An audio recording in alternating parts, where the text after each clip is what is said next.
Hello everyone, my name is Christian and welcome to my hobby blog.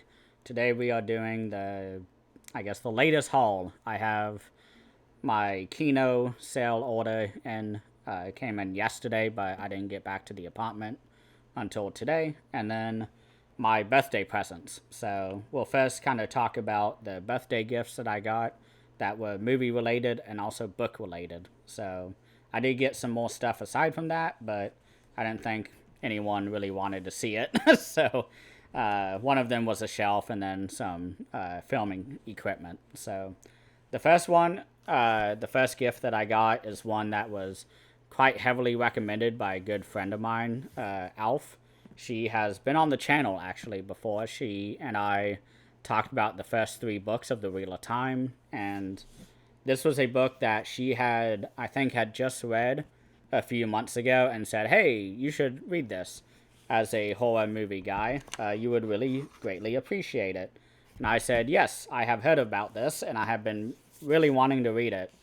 And I kept kind of forgetting about it, and it wasn't until I was getting my birthday list together that I was reminded of its existence, because it was on my Amazon wish list. That's kind of how I document just things to get during my birthday and Christmas. But this one is a manga collection, omnibus, I guess, of a series called Uzumaki. This is a Japanese series, of course, by Junji Ito. Probably one of the biggest manga artists in the world. But I'll just read what the story is about, because I don't really know how to explain it. I just know that circles are evil, is what she said. Kuruzu-cho, a small fog-bound town on the coast of Japan, is cursed. According to Shuichi Saito, the withdrawn boyfriend of teenager Kiri Goshima, the town is haunted not by a person or being, but a pattern. Uzumaki, the spiral, the hypnotic secret shape of the world. This bizarre masterpiece of horror manga is now available in a single volume. Fall into a whirlpool of terror. So, the shape of the spiral, kind of behind the title of the movie, or book, I guess, is evil. It's an entire thing. And I love sort of the drawings within. I don't know. You can see there's a guy's tongue coming out and turning into a spiral. You see, I assume, the two main characters with spirals all around. And I love the spine of it. You can kind of see the scared face here. I cannot wait to read this. I'm definitely reading it during this month of Spooktober. I don't know really anything else outside of that. So, very happy to finally have this. Thank you, Alf, for recommending this, and thank you to the parents for picking it up. This next title is one that I have done a review on, I want to say. It's one of my favorite non-Hayao Miyazaki Studio Ghibli films. It's directed by the son, Goro Miyazaki, whose first movie was Tales from Earthsea, if you've seen that. This is the absolutely amazing movie from Up on Poppy Hill. This movie has the best soundtrack. It has the best characters. It is maybe not the most wholesome, but this is one of the best movies that Hayao Miyazaki has not done that is involved in the Studio Ghibli, I guess, catalog. But this comes with a feature-length storyboard, booklets, a documentary all about how the movie was made, interviews. They even have a music video, which I wasn't cognizant of. But yeah, this movie is awesome. I've seen it many times throughout, I guess, my time just watching movies, but I've never owned it. It's not in any sort of Blu-ray release outside of the G Kids catalog that they have done. And just to lead right into the next one, this is one that I got. I'm very happy that I got the Steelbook edition, because it comes with an all-new documentary all about how the movie was made. So This is a Isao Takahata film, and I have talked about this. I talked about it early October last year. Excuse me. And it actually has James Caan as a voice in this. So rest in peace to him. But this is the film, The Tale of Princess Kaguya. This movie is just as awesome. I've talked about it at really great length quite a bit ago. I want to say last October. I think I talked about it for about 30 minutes. So go check that out for my thoughts. Thank you again to the parents for getting me this. And thank you to my sister from up on Poppy Hill. So that is all for the birthday stuff. Now we're going to go into the Kino Lorber sale that they have just finished. So I'm going to move my birthday stuff out of the way. So I got quite a bit of releases this time around. A lot of catching up on releases that I've always wanted, but that I wasn't sure about the movie on. But I got 2 box sets that I have been very eager to get into. A lot of blind spots in this sort of side of film. And then I got a lot of Italian movies. I got some old 1910s to 1930s films. I got some Jess Franco, Dario Argento, recent comedies, Dennis Hopper movies. But without further ado, let's actually see what I got. The first one is one that is technically a sequel to Django, I've heard. I'm not sure, but it's directed by Sergio Leone, so I'm very excited to get into this. I don't think I'll watch it this month, but this is A Fistful of Dynamite, Duck You Sucker is the alternate title. It's supposed to be an awesome Western. I think Will has recommended this to me every time I've had class with him, and recently. Is Sergio Leone and Ennio Morricone on the composition. I don't know much else about the movie, but Ennio Morricone and Sergio Leone together should be good. I'm very excited to get into this. The next movie I got because it was a Jess Franco movie, and I'm not sure if this is the best release. I saw it was on Bluray, had a couple special features, and it's Jess Franco. Not many of his movies are that easy to find, but unless you are a Severin buyer. But this is the film, The Diabolical Dr. Z. I think that's how you say it, the letter Z in Italian. But this is a very early Jess Franco from just looking at the date, 1966. 87 minutes long, so I'm very happy. Stephen Thrower is not involved on this, but Tim Lucas, the co-author of Obsession, the films of Jess Franco, which I think was the definitive book before the Stephen Thrower book. So should still be pretty awesome. But Jess Franco, yay! I don't have much else to say. This next one I got because I want to get more into the 1910s to like the 1930s silent films. And this is a director who I've only seen, I think, 1 movie of, maybe 2. But this is the film by Todd Browning, starring Lon Chaney, Outside the Law. And I've heard this is a recent release, I believe. But it's from 1920, 76 minutes long. Comes with an audio commentary, which I'll probably have to watch in order to really kind of appreciate the movie. But this is a new 4K restoration I just saw on the bottom, so very exciting. I'm finally getting into silent films. I've seen a few here and there. My favorite, of course, will be mentioned soon, but more on that later. This is a Christopher Lee movie that I got. I looked it up before buying it, and I saw that it had pretty low ratings. But it's Christopher Lee in a Dracula role, so I said, at least I can enjoy that. This is the film In Search of Dracula, starring Christopher Lee. The director is, I'm trying to see, Calvin Floyd.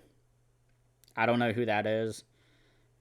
Studio Canal worked on this too. It's a 2K restoration, so it's probably the best release that will ever come out, unless they do some giant best of Dracula box set and throw this one in. But, yeah. Christopher Lee and Dracula. That's really my main points of why I got it. Now, this movie, well, I actually covered this already, and I think last year on Spooktober. But this is my favorite silent film. Maybe outside of Vampire. Or Vampiro? From Criterion. This is the F.W. Murnau film. From Germany, I believe. Maybe.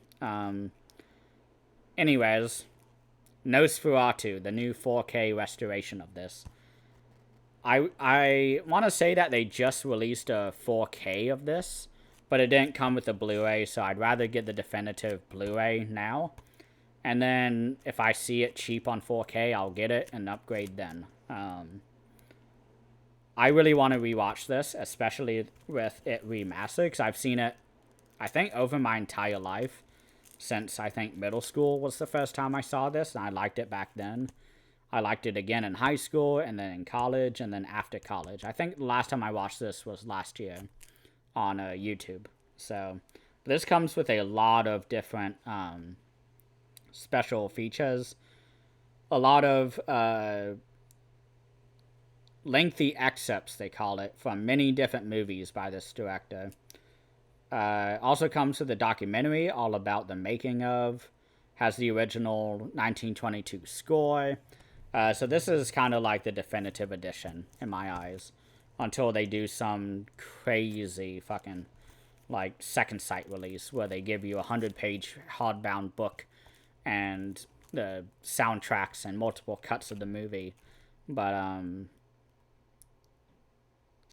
excited for this. I'm excited to jump back into Nosferatu. This next movie, which I think I will definitely cover for Spooktober, is one that I haven't seen in many years. This was in my global cult cinema class with Will, who has been on the channel. We watched it then. I was absolutely in love with this movie. I actually tried to buy it many times with the slipcover.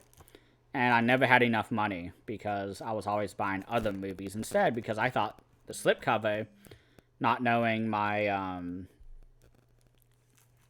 whatever it's called, not knowing about the fact that slipcovers could be out of print and all that, just the concept of stuff being out of print was not a thing I knew when I first wanted to watch this. But I finally got it, and I don't have the slipcover, so I'm pretty sad about that. But there's a Q&A by Roger Corman on this. Or hosted by Roger Corman that I'm very excited to watch. But this is the film from Iran, I want to say. Yes, Iran. Called A Girl Walks Home Alone at Night. This movie is so haunting, so creepy. It's a vampire story from Iran. Made recently in... trying to find the year, 2014? I guess it was 2014, maybe 2015. But that sounds about right, because I was in my first year of college when I wanted to buy it. And then my first semester of my second year, I was in World Cult Cinema. Or Global Cult Cinema. I will talk more about it later. A Girl Walks Home Alone at Night. This movie is creepy as fuck. I'm going to place this next one beside the other movie. Okay. The next movie, which I should have showed off earlier when I showed the Jess Franco movie, is another Jess Franco, Blu-ray. All of these are Blu-rays, by the way. This is one that I don't know anything of, but it's 1962, so even earlier than the last movie. I'm trying to see... There's interviews with Jess Franco. There's a homage for Jess Franco on this release. So, pretty definitive, I guess. No Stephen Thrower related. special features, but this is the film, The Awful Dr. Orloff. I hope I said that right. It says it's considered the first horror film produced in Spain, which launched the career of cult cinema's most colorful figure, Jesus, quotations, Jess, and quotations, Franco. So, maybe I'll cover this during the Spooktober. I don't know yet, but yeah, it's Jess Franco on Blu-ray, so gotta get it. This next one, I don't know if there's anything else to say about it that hasn't been said already. But this release comes with a audio commentary by the director, comes with mini featurettes, comes with a documentary, comes with a interview with the director. They have the movie in a different cut and ludicrous speed, and many others. And some spoof stuff, whatever. This is the film, Spaceballs. I finally have it. I was tempted on getting it on 4K, but I was like, I don't have a 4K player, and I want to watch it any day of the week. This is a movie I have watched many times throughout my life. Bill Pullman is amazing in this. This was my first introduction to him outside of Lost Highway, when I first started getting into Rammstein, the German heavy metal band. He's in Lost Highway, which features a lot of music by that band. And aside from this movie, that was my introduction. But the great Rick Moranis is in this movie. He's great in this. John Candy, Mel Brooks, who also directed the movie. I don't know what else to say about Spaceballs that hasn't been said already. I grew up on this movie, and I continue to grow up with it. I love it. This next one is one I got based on a recommendation from a friend. And this is a Dennis Hopper movie. I've been just buying as many Dennis Hopper movies as I can.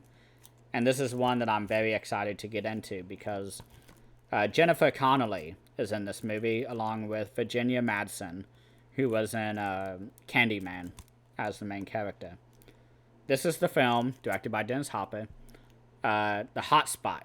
I'm not sure if this is the definitive edition of this movie for now, but it has an audio commentary and an interview with both, two interviews, one with Virginia Madsen and then one with William Sadler, who plays Death in the Bill and Ted movies. I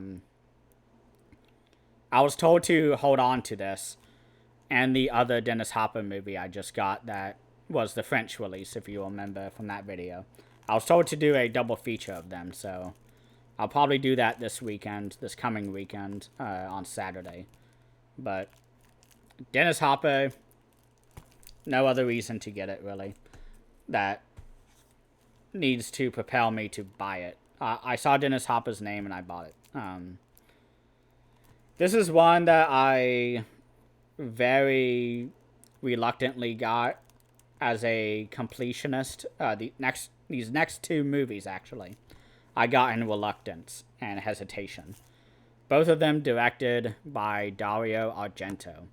I want a complete Dario Argento collection, and so I must also have his bad films, at least what people say are his bad films. I will definitely be watching these this month to figure out what the hype is around this, or the lack thereof. The first one I got is The Phantom of the Opera. I've heard this one is pretty good. It, of course, goes nowhere near the levels of Suspiria, Deep Red, but even Bird with the Crystal Plumage, which people may be shocked to know that that's probably my least favorite of Dario Argento's early Giallo films, but he was still working things out, in my opinion. It doesn't matter. We're not talking about that. This is a movie that is more recent to just Dario Argento's output. I haven't seen it. 1998. It says on here, so pretty late. So, I'm older than this film. Phantom of the Opera. Try to make sure these don't fall over. And then this next one I got because it's Dario Argento, and this is a pretty awesome slipcover, although it's a little crushed on one of the corners, but whatever, I don't care. It has Liam Cunningham in it, who plays Davos Seaworth. And there's a lot of new special features on this release, with new commentaries, new interviews with Dario Argento and all the different cast and crew. But this is the film. Came out in 2004, so I guess before Game of Thrones. This is the card player. Pretty happy that I got it on slipcover. I guess I wish I had Phantom of the Opera on slipcover, but I think this slipcover looks awesome. I've heard this one's okay, so we'll see. The card player. And the final two movies, or I guess releases that I'm showing today, are both box sets from Kino Lorber. These are ones that I have been really wanting to watch for quite a while. Has 25 hours, well, more than 25 hours of material and movies on this. This is the Pioneers series, and this box set is focused on first woman filmmakers from the 1910s, from 1911 to 1929. So about the time period that I'm trying to get more into. But I see here there's a lot of names and a lot of great sort of subjects that have been tackled in these type of movies. They say filmmakers such as Lois Weber and Dorothy Davenport Reed tackled explosive issues such as birth control, abortion, and prostitution.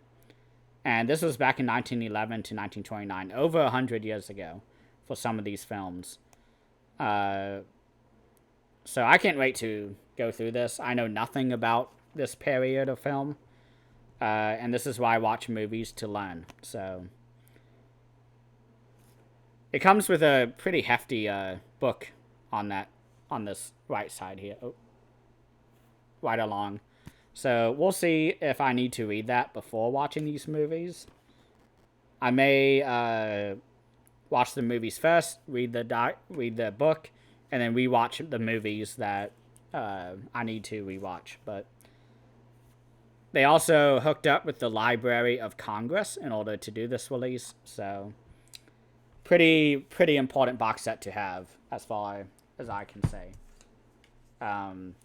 And then another box set from this series is the Pioneers box set. And this is one that Daisuke actually kind of made me want to get, because I watched a few of his videos talking about this set, and they all sounded great.